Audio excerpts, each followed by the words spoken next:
How to increase your internet speed on laptop. Hi everyone, this is Kate and welcome back to another video, and on today's video we will learn how we can increase internet speed on laptop. So without further delay, let's get started with this video.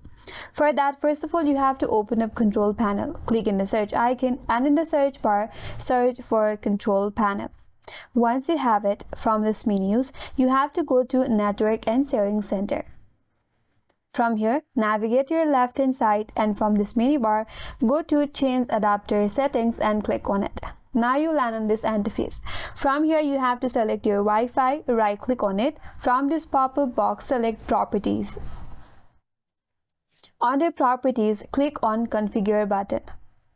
Now from here, you have to head towards the Advanced tab and then click on it.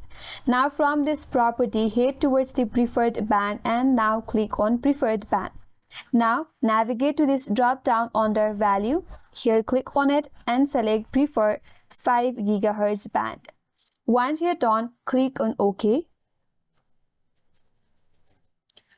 After you do that, your Wi-Fi will reconnect and then that will increase your internet speed in your laptop.